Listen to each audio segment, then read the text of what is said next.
Hi guys and welcome back to the channel Deepak Yadav Education. Welcome to the daily Hindu news and editorial analysis of 4th of April 2021. तो guys आज है तारीख 4 अप्रैल 2021 और है Sunday. देखेंगे आज का the Hindu complete newspaper. The Hindu complete newspaper को एनालाइज करेंगे, बट लेक्चर में आगे बढ़ने से पहले अगर आप लोगों को ये कंप्लीट न्यूज़पेपर का पीडीएफ चाहिए तो क्या करना है, सबसे पहले डाउनलोड करना है टेलीग्राम और फिर जाकर सर्च बॉक्स में टाइप करना है Deepak Yadav education. As you can see guys आप लोग को ये वाला चैनल मिल जाएगा, इस पर क्लिक करना और जाकर इस चैनल को ज्वाइन कर लेना। देखो अगर आप लोग को इस तरीके से ये चैनल नहीं मिलता है तो नीचे डिस्क्रिप्शन बॉक्स में आप सभी लोगों को टेलीग्राम का लिंक दे रखा है, मतलब कि वो इसी चैनल का लिंक है। जैसे ही आप उस पर क्लिक करोगे ऑटोमेटिकली ये चैनल ओपन हो जाएगा, इसको जाकर ज्वाइन कर लेना। ज्वाइन करने से फ़ायदा क्या होगा, यहाँ पे आपको डेली बेसिस पे द हिंदू न्यूज़पेपर मिलता है, डेली करंट अफेयर के वीडियो का पीडीएफ, डेली बहुत सारे डिजिटल नोट्स और ये सारी चीज़ें मिलती हैं बिल्कुल फ्री में। तो जाकर इसको ज़रूर ज्वाइन करना। नाउ बढ़ते हैं आगे, और आगे बढ़ने से पहले हमेशा की तरह हम लोग अपने लेक्चर को एक मैप के क्वेश्चन के साथ स्टार्ट करेंगे। तो आज आप सभी लोगों को मैप में जाकर देखना है स्वीडन को। स्वीडन कहाँ पर है एग्जैक्टली लोकेटेड, इंडिया के कंपैरिजन में कहाँ पर है, अच्छे से मैप में देखना और फिर नीचे कमेंट सेक्शन में टाइप करना, जिससे आप लोग इसको लंबे समय तक याद रखने वाले हो। तो जैसा कि आज संडे है, संडे में एडिटोरियल्स तो नहीं आते हैं, लेकिन एक दो पेजेस हैं, एक दो आर्टिकल्स हैं जो काफ़ी इंपॉर्टेंट है, उनको हम लोग डिस्कस करने वाले हैं। तो सबसे पहला आर्टिकल आप देख पाओगे यहाँ पर कोविड-19 का एक छोटा सा अपडेट दिया गया है, जिसके बारे में आप लोगों को मालूम होना चाहिए। बात ये करी गई है, इंडिया के अंदर लगभग 1 लाख के आसपास न्यू केसेस देखने को मिले हैं और 514 डेथ हुई हैं। और जो ये टोटल केसेस हैं, इसके अंदर 50,000 जो केसेस हैं वो महाराष्ट्र के अंदर हैं, मतलब महाराष्ट्र सबसे ज़्यादा टॉप पर है। और ये एक कर्व दिया गया है, कर्व के अंदर बताया गया पिछले कुछ महीने में ही अभी ये कोरोना बढ़ता हुआ नज़र आया है। नहीं तो अगर हम बात करें पिछले साल सितंबर से लगभग 5 महीने तक ये कोविड गिरता हुआ नज़र आया था। अचानक से इसके अंदर एक राइज देखने को मिला है और इसके पीछे का एक मेन रीज़न म्यूटेशन भी हो सकता है, जो ये बदलाव हुआ है इसके अंदर डबल वेरिएंट का, उसकी वजह से भी काफ़ी हद तक ये बढ़ चुका है। ओके, तो गाइज ये था आर्टिकल, एक छोटा सा आप अपडेट रख सकते हो। और कौन कौन से स्टेट्स के अंदर सबसे ज़्यादा ये कोविड-19 देख पाओगे, महाराष्ट्र, कर्नाटका, दिल्ली, तमिलनाडु, उत्तर प्रदेश, पंजाब, मध्य प्रदेश, यहाँ सभी जगह पर सबसे ज़्यादा तेज़ी से केसेस बढ़ते हुए नज़र आ रहे हैं। बढ़ते हैं नेक्स्ट आर्टिकल की तरफ। नाउ नेक्स्ट आर्टिकल में देखने को मिलेगा ताइवान के अंदर हुआ है एक रेलवे एक्सीडेंट, जिसकी वजह से 50 लोगों की डेथ हो चुकी है। और उसी चीज़ के ऊपर इंडिया ने अपने दुख दिखाए हैं। इंडिया ने बोला है, आप देख पाओगे यहाँ पर जो भी बोला गया है, एग्जैक्टली जो वर्ड्स बता रखे हैं, we are deeply saddened by the loss of so many lifes. यहाँ पर दुख है हम लोगों को, जो इतने लोगों की जान चली गई है इस रेलवे एक्सीडेंट की वजह से ताइवान के अंदर। ठीक है, ये सारी चीज़ें यहाँ पर इंडिया ने बताई है। और ये एक तरीके से ये बोला किसके द्वारा गया है, जो है अरिंदम बागची। ये कौन है, ऑफिशियल स्पोक्स पर्सन है Indian ministry of external affairs के। ओके, नाउ अब यहाँ पे इंपॉर्टेंट चीज़ क्या है, वो है लोकेशन। देख लेते हैं इंडिया के कंपैरिजन में ताइवान कहाँ पर है। देख पाओगे ये है इंडिया का मैप, और इंडिया के मैप में कंपैरिजन में इधर चाइना देखने को मिलेगा, चाइना से थोड़ा सा इधर है ताइवान। ताइवान के पास क्या है, हांगकांग है। ठीक है, इधर ईस्ट चाइना सी है, आप ध्यान रखना, इधर हांगकांग के बराबर में।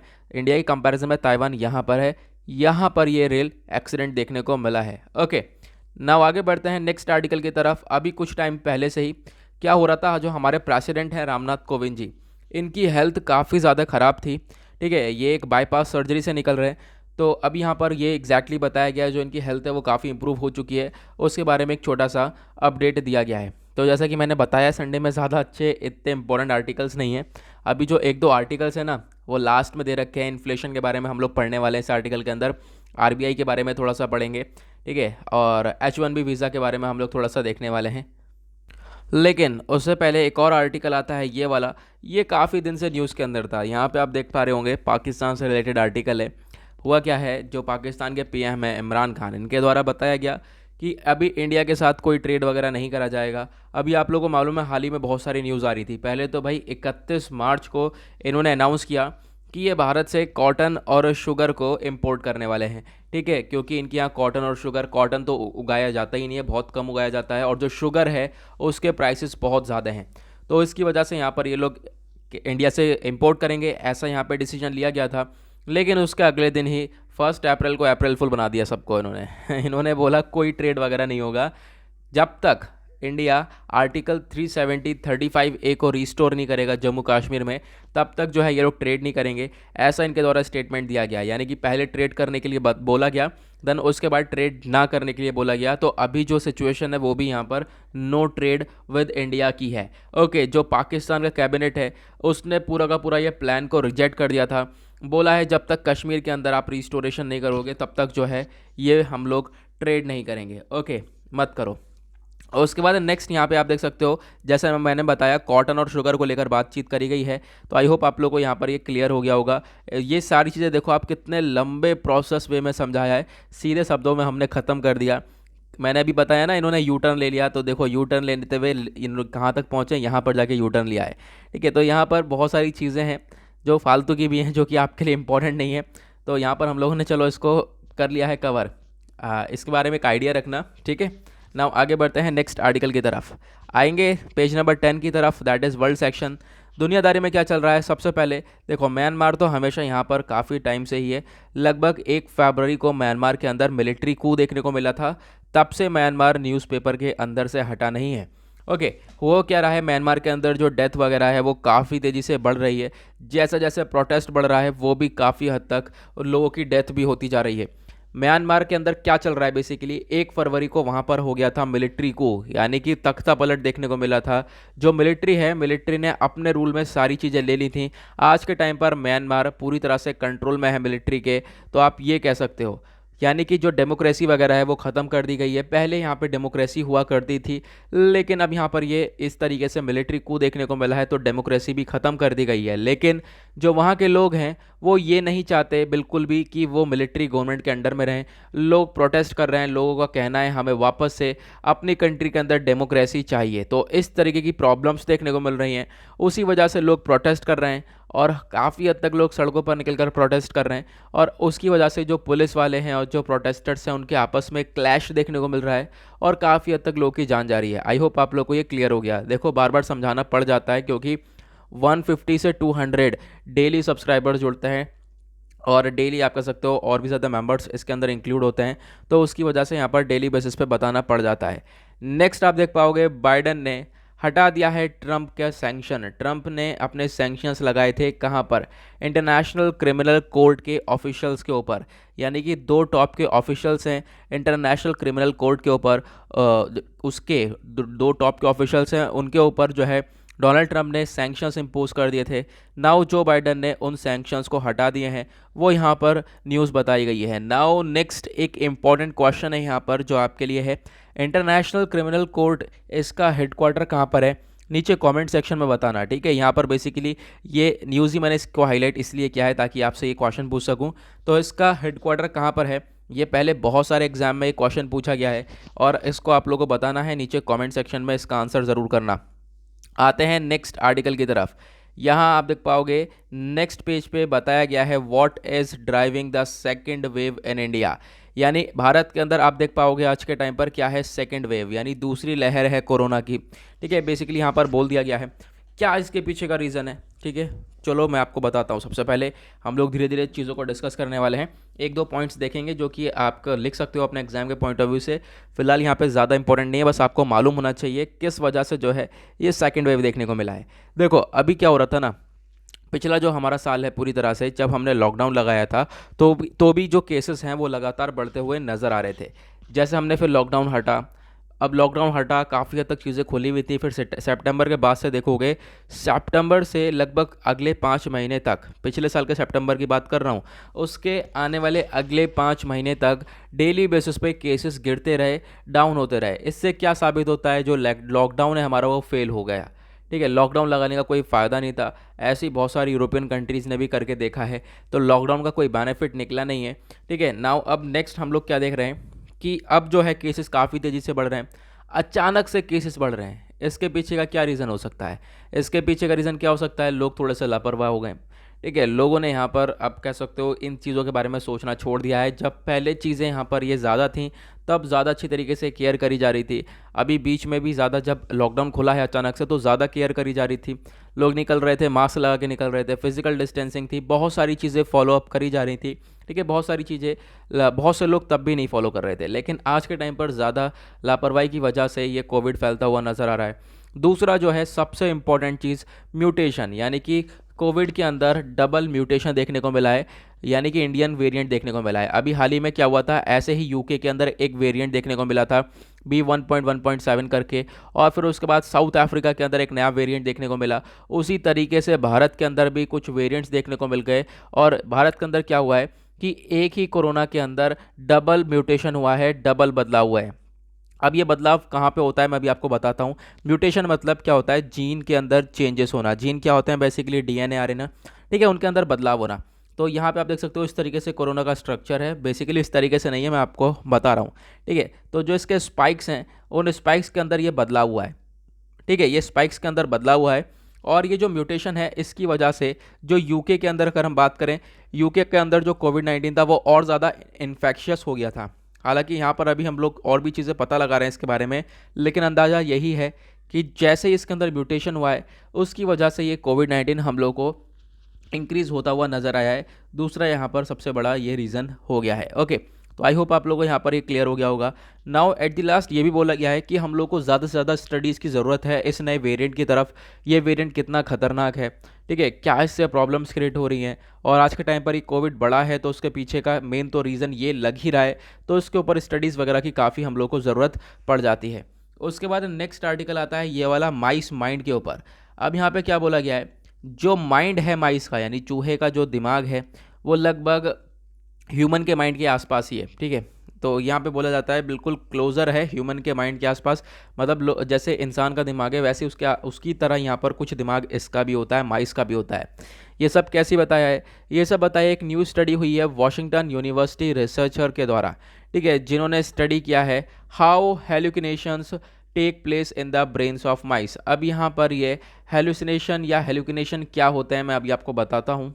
हेल्यूसिनेशंस बेसिकली जो नेचुरल चीज़ें होती हैं, जैसे कि बॉडी के अंदर सेंसेशन को फील करना, या फिर किसी चीज़ की सुनाई देना, म्यूज़िक की सुनाई देना, हम लोग को हेयरिंग, आप कह सकते हो जो हेयर फीलिंग, एक तरीके से फीलिंग हेल्यूसिनेशन के अंदर में आता है। दूसरा हेयरिंग इसके अंदर में आता है। फिर उसके बाद जैसे कि आप सुन रहे हो, ठीक है, फील कर रहे हो, ये सारी चीज़ें इसके अंदर आती हैं। तो यहाँ पर ये जो स्टडी करी गई है यही करी गई है कि जो ब्रेन के, आप कह सकते हो जो चूहे का ब्रेन है, दिमाग है, उसके अंदर किस तरीके से यहाँ पर यह हेल्यूसिनेशन वर्क करता है, ये किस तरीके से है इसके अंदर। ठीक है, तो यहाँ पर उसी चीज़ के ऊपर स्टडीज़ करी गई है। ओके, और यहाँ पर बताया गया कि हाँ काफ़ी हद तक चीज़ें सिमिलर हैं। ठीक है, और नाउ अब अगर काफ़ी हद तक चीज़ें सिमिलर हैं तो इससे क्या होगा, इनसे ह्यूमन का भी फ़ायदा हो सकता है, क्योंकि जो ये स्टडी वगैरह है ये डेवलप कर सकती है काफ़ी सारी थेरेपीज़ साइज़ोफ्रेनिया के लिए। ठीक है, हम लोग क्या कर सकते हैं, काफ़ी सारे जो मेंटल डिसऑर्डर है, साइज़ोफ्रेनिया क्या है, बेसिकली दिमाग से रिलेटेड काफ़ी सारी प्रॉब्लम्स हैं, मेंटल डिसऑर्डर है। तो इन सब चीज़ों को हम लोग, इस डिसऑर्डर को अच्छी तरीके से स्टडी कर सकते हैं इन माइस की हेल्प लेकर, इन चूहों की हेल्प लेकर। तो इससे काफ़ी ज़्यादा बेनिफिट हो सकता है, यहाँ पर बेसिकली ये बताया गया है। आई होप आप लोग को ये क्लियर हो गया होगा क्या है ये। बेसिकली इसके अंदर बेसिकली बोला गया है कि जो माइस है, यानी माइस का जो माइंड है और जो ह्यूमन का माइंड है वो काफ़ी ज़्यादा सिमिलर वर्क करता है।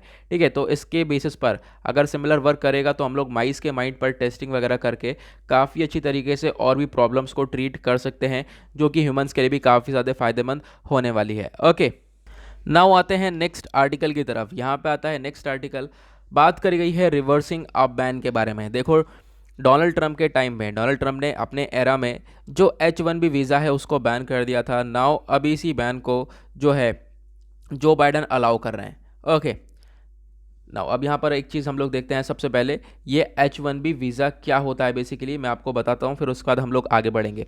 ठीक है, H1B वीज़ा बेसिकली यहाँ पे जो यूएस के एम्प्लॉयर हैं वो अलाउ करते हैं कि जो भी फॉरेनर वर्कर्स हैं, यूएस के लिए कौन फॉरेनर वर्कर हो गया, यूएस के लिए इंडियन वर्कर्स फॉरेनर वर्कर्स हो गए। ठीक है, चाइना के वर्कर्स फॉरेनर वर्कर्स हो गए।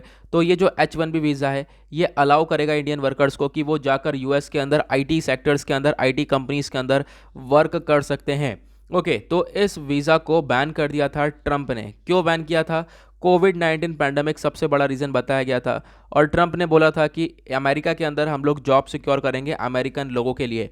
उस वजह से इस वीज़ा को बैन किया जा रहा है। ओके, क्योंकि ऑब्वियस सी बात है ये वीज़ा एम्प्लॉयमेंट प्रोवाइड करवा रहा है जो भी फॉरेनर वर्कर्स हैं उनको। तो फिर यहाँ पर डोनाल्ड ट्रंप ने ये स्टेप उठाया था, इसको बैन कर दिया था। नाउ जो बाइडन इसको वापस से हटा रहे हैं। बेसिकली क्या है, जो बाइडन ना जो ये ट्रंप एरा का H1B वीज़ा रूल था उसको एक्सपायर कर रहे हैं पूरी तरह से। ठीक है, अब इससे काफ़ी हद तक फ़ायदा देखने को मिल जाएगा हम लोगों को और जो है इंडियन वर्कर्स को भी काफ़ी हद तक फ़ायदा देखने को मिलेगा। देखो यहाँ पे क्या बोला गया है, जितने भी H1B वीज़ा एप्लीकेंट्स हैं वो सब अब यहाँ पर अपनी पोजीशन में आ जाएंगे, यानी कि अब उन सबको वीज़ा मिलेगा, वो ट्रैवल कर सकेंगे यूएस, जाकर अपना काम कर सकते हैं, फुल टाइम एम्प्लॉयमेंट भी ले सकते हैं और इंडिपेंडेंट कॉन्ट्रैक्टर्स भी यहाँ पर बन सकते हैं। तो बहुत सारी चीज़ें यहाँ पर क्रिएट होने वाली हैं। अब अभी तक ये चीज़ें नहीं थी, अमेरिकन लोगों के लिए जॉब्स को सिक्योर करा जा रहा था। नाउ अब इन चीज़ों के ऊपर से ये सारी चीज़ें हटा दी गई हैं। अब इंडिया में काफ़ी हद तक चीज़ें इंप्रूव होती हुई नज़र आएंगी। इंडियन लोग जो है यहाँ पे जानने वाले हैं, क्योंकि काफ़ी हद तक जो ये आप कह सकते हो इसका वेट कर रहे थे, जो भी इंडियन वर्कर्स थे, बहुत सारी जगह पर और भी लोग वेट कर रहे थे इसका। नाउ फाइनली ये वेट ख़त्म हो गया है। अब यहाँ पर ये लोग जाएंगे उन अपना जो है यहाँ पर वर्क करने के लिए। नाउ उसके बाद नेक्स्ट आर्टिकल आप लोग यहाँ पर देख पा रहे होंगे, ये है इन्फ्लेशन टारगेट के बारे में। तो अभी देखो क्या हुआ है, बेसिकली इन्फ्लेशन का नया रेट डिसाइड किया गया है। अब देखो इन्फ्लेशन का नया रेट क्या है, बेसिकली यहाँ पे जो हमारा रेट चल रहा था उसी रेट को हम लोग आगे कंटिन्यू करने वाले हैं आने वाले 5 साल तक। ओके, तो यहाँ पे बताया गया 2026-27 तक हम लोग यही रेट को कंटिन्यू करने वाले हैं। वो क्या रेट होने वाला है, सबसे पहले तो 4+-2 ये रेट लेकर चल रहे हैं हम लोग। यानी कि जो महंगाई है, महंगाई का क्या रेट होना चाहिए, 4+-2, यानी कम से कम कितना हो, 2% हो इन्फ्लेशन, या फिर ज़्यादा से ज़्यादा कितना हो, 6% हो। क्योंकि 4 में 2 प्लस करोगे तो 6, 4 में 2 माइनस करोगे तो 2, यानी मिनिमम 2% होना चाहिए, मैक्सिमम 6% होना चाहिए, इसके बियॉन्ड नहीं होना चाहिए, ऐसा यहाँ पर बताया जाता है। नाउ यहाँ पे सारी चीज़ें कौन डिसाइड करता है, मॉनेटरी पॉलिसी कमेटी यहाँ पर लाया गया था, मॉनेटरी पॉलिसी कमेटी को, ये इन्फ्लेशन को कंट्रोल करने के लिए। तो ये बेसिकली जो रेट है इसको लाया गया था मॉनेटरी पॉलिसी कमेटी ने। नाउ अब इस रेट को हम लोग कंटिन्यू करने वाले हैं, इससे काफ़ी हद तक चीज़ें कंट्रोल कर पाएंगे। इससे प्राइस को आप कह सकते हो जो इन्फ्लेशन है इस पर कंट्रोल करने की कोशिश करी जाती है। नाउ अब यहाँ पर ये जो आरबीआई है, आरबीआई के बारे में यहाँ पे बताया गया है, क्योंकि आरबीआई ने ये सारी चीज़ें बताई हैं। ठीक है, ऑब्वियस सी बात है, जो एमपीसी है वो आरबीआई के अंडर में आती है, जो मॉनेटरी पॉलिसी कमेटी है। नाउ यहाँ पे आरबीआई ने क्या बताया है, आरबीआई के द्वारा, सॉरी यहाँ पे अभी हाँ हम दो चीज़ें कवर करने वाले हैं, कल भी हमने इसको इसमें कवर किया था। सबसे पहले आरबीआई के बारे में कवर करेंगे, जो कि पास्ट ईयर में बहुत सारे एग्जाम्स के अंदर जो क्वेश्चन बने हैं वो आरबीआई से रिलेटेड 5 क्वेश्चन बने हैं। बेसिकली 5 ये क्वेश्चन हर एक वनडे एग्ज़ाम के अंदर आरबीआई से रिलेटेड बने हैं, और बैंकिंग एग्जाम के अंदर तो सबसे ज़्यादा आप कह सकते हो इनके क्वेश्चन बने हैं। सबसे पहले आरबीआई से रिलेटेड 5 क्वेश्चन बनते हैं। पहला क्वेश्चन क्या आता है, आरबीआई को कब फॉर्म किया गया था। ठीक है, रिजर्व बैंक ऑफ इंडिया को, basically reserve bank of India हमारे कंट्री का सेंट्रल बैंक है, इसको कब फॉर्म किया गया था यो याद रखना इसके बारे में। 1935 में 1 अप्रैल को इसको फॉर्म किया गया था। और उसके बाद दूसरा क्वेश्चन सबसे ज़्यादा पूछे जाने वाला कि RBI reserve bank of India को कब नेशनलाइज किया गया था, वो था 1949 में। और उसके बाद तीसरा सबसे ज़्यादा पूछे जाने वाला क्वेश्चन, सबसे पहला headquarter reserve bank of India का कहाँ पे था, वो था कोलकाता के अंदर, ये चीज़ याद रखनी है। फोर्थ तो सबसे ज़्यादा पूछे जाने वाला क्वेश्चन, जो हेडक्वार्टर है रिजर्व बैंक ऑफ इंडिया के उसको मुंबई में कब शिफ्ट किया गया, वो था 1937 में। और पांचवा जो मोस्ट इम्पॉर्टेंट है, पहले first reserve bank of India के गवर्नर कौन थे, वो थे सर ऑसबॉर्न स्मिथ, स्पेलिंग है उनकी OSBORNE, और स्मिथ SMITH। ठीक है, तो आपको ये 5 क्वेश्चन बेसिकली पता होने ही चाहिए, और ये सबसे ज़्यादा पूछे जाने वाले क्वेश्चन, आप इसको सर्च करोगे गूगल पे तो ये बेसिकली ट्रेंडिंग में 5 क्वेश्चन हैं आरबीआई से रिलेटेड। ये 5 क्वेश्चन सबसे ज़्यादा पूछे गए हैं हर एक एग्जाम के अंदर। ओके, नाउ यहाँ पे हम लोग बात कर रहे थे इन्फ्लेशन की। तो इन्फ्लेशन क्या है, महंगाई। इन्फ्लेशन के कॉजेज़ क्या क्या है, बेसिकली 3 कॉजेज़ हैं मेन, इसके बारे में भी जान लो, क्योंकि आपके यूपीएससी में मेंस के पर्सपेक्टिव से काफ़ी इंपॉर्टेंट बन जाता है। इन्फ्लेशन में सबसे पहला आता है डिमांड पुल इन्फ्लेशन, दूसरा आता है कॉस्ट पुश इन्फ्लेशन, और तीसरा आता है बिल्ट इन इन्फ्लेशन। ये तीनों का मतलब क्या होता है यहाँ पे हम लोग समझेंगे। डिमांड पुल इन्फ्लेशन का मतलब ये है, जब डिमांड ज़्यादा हो जाए, मान लो कोई प्रोडक्ट है, उसकी डिमांड ज़्यादा हो जाए, अब डिमांड बढ़ गई उसकी, तो उसके प्राइसेस बढ़ जाते हैं, उसकी वजह से भी महंगाई बढ़ जाती है। तो आपको ध्यान रखना है, डिमांड इंक्रीज़ होगी तो फिर उस इन्फ्लेशन यानी महंगाई, उसका प्राइस भी बढ़ेगा, जिसको हम लोग बोलते हैं डिमांड पुल इन्फ्लेशन। दूसरा है कॉस्ट पुश इन्फ्लेशन, यानी कि किसी प्रोडक्ट की कॉस्ट बढ़ जाएगी, उसकी सप्लाई कम हो जाएगी, यानी कि सप्लाई कम हो गई, सप्लाई कम होने की वजह से उसकी कॉस्ट बढ़ गई। मान लो कि कोई प्रोडक्ट है, उसको मैन्युफैक्चर नहीं किया जा रहा है, अब वो मार्केट के अंदर नहीं आ रहा, उसकी सप्लाई कम हो रही है बहुत ही ज़्यादा, तो फिर सप्लाई कम होने की वजह से भी उसके दाम बढ़ जाते हैं। तो दूसरी तरफ महंगाई, उसको क्या बोलते हैं हम लोग, कॉस्ट पुश इन्फ्लेशन। तीसरा ही है built in inflation. Built in inflation का मतलब ये है, जो भी वर्कर्स हैं कंपनी के अंदर, जो भी वर्कर काम कर रहे हैं, जो भी लोग काम कर रहे हैं, वो अपनी सैलरी के लिए या फिर जो मजदूरी के लिए, अपनी वेजेस के लिए बोलते हैं कि इसको बढ़ा दो। ठीक है, क्यों बढ़ा दो? क्योंकि ऑब्वियस सी बात है, जो महंगाई बढ़ रही है दिन ब दिन, उसकी वजह से वो लोग भी कहते हैं ये वेजेस वगैरह, सैलरीज वगैरह को भी इंक्रीज़ होना चाहिए, ताकि जो हम अपना लिविंग ऑफ स्टैंडर्ड है उसको मेंटेन कर सकें। तो इसको बोलते हैं हम लोग बिल्ट इन इन्फ्लेशन। तो आई होप आप लोगों को ये तीनों इन्फ्लेशंस के बारे में क्लियर हो गया होगा। ये 3 कॉजेज़ हैं इन्फ्लेशन के। ठीक है, इसके बारे में ध्यान रखना अच्छे से, काफ़ी इंपॉर्टेंट आपके लिए बन सकता है, आप अपने एग्जाम में भी यूज़ कर सकते हो। अब आर्टिकल के अंदर वही चीज़ है कि हम लोग नया रेट जो है सेट करने वाले हैं। पहले तो हमने तय किया था कि हम लोग 4% तक ही रख पाएंगे इस इन्फ्लेशन रेट को। ठीक है, लेकिन यहाँ पे जो हमारा मेन टारगेट है वो है 4 + -2। और एक चीज़ और याद रखना, यहाँ पर एमपीसी जब आया था 2016 में आया था मेरे ख्याल से, तो एमपीसी मॉनेटरी पॉलिसी कमेटी को जब लाया गया था, तब यहाँ पे उसका टारगेट बनाया गया था कि साल 2020-21 तक जो है इन्फ्लेशन को कंट्रोल कर पाएंगे। लेकिन अब यहाँ पे इसका टाइम पूरा हो चुका है, डेट पूरी हो चुकी है, लेकिन यहाँ पर चीज़ें अच्छे से नहीं संभल पाई हैं। ठीक है, तो ऑब्वियस सी बात है, आने वाले 5 साल में भी हम लोग यही रेट रखने वाले हैं, तो उसके बारे में यहाँ पे बताया गया है। आई होप आप लोग को ये क्लियर हो गया होगा। नाउ नेक्स्ट पेज आप देखोगे, page number 13, that is business section. Economy से रिलेटेड आर्टिकल ज़्यादा इंपॉर्टेंट नहीं है, एक छोटा सा आर्टिकल दे रखा है, ये भी आपके एग्जाम के पॉइंट ऑफ व्यू से नहीं है। एचडीएफसी बैंक का कहना है जो इंडिविजुअल लोन्स हैं वो थोड़े से इंप्रूव हो चुके हैं। अगर हम बात करें तो इंडिविजुअल लोन्स लेना लोगों ने चालू कर दिया है, ये आपके एग्जाम के पॉइंट ऑफ व्यू से इंपॉर्टेंट नहीं है। तो यहाँ पर एक छोटा सा बेसिकली आइडिया दिया गया है। तो संडे में वैसे भी इतने इंपॉर्टेंट आर्टिकल्स नहीं होते, संडे में बेसिकली जो फ्रीक्वेंट आस्क्ड क्वेश्चन पेपर होता है, यानी कि FAQ, ठीक है, फ्रीक्वेंट आस्क्ड क्वेश्चंस होते हैं, ये काफ़ी इंपॉर्टेंट होता है। तो ये 2 आर्टिकल काफ़ी इंपॉर्टेंट थे। आई होप आप लोगों को ये दोनों के दोनों क्लियर हो गए हैं अच्छे से। इन्फ्लेशन के बारे में, कॉजेज ऑफ इन्फ्लेशन क्या होते हैं, अब ये इन्फ्लेशन के बारे में जितनी भी मैंने आपको चीज़ें बताई हैं, ये आपको अपने रमेश सिंह की बुक में मिल जाएगी, जो कि आपको पढ़नी है अगर आप लोग यूपीएससी की प्रिपरेशन कर रहे हो तो। ठीक है, तो मिलते हैं आप लोगों से नेक्स्ट वीडियो में। यहाँ पर करते हैं हम लोग अपने इस वीडियो को समाप्त, और आज के लिए bye bye, have a nice day.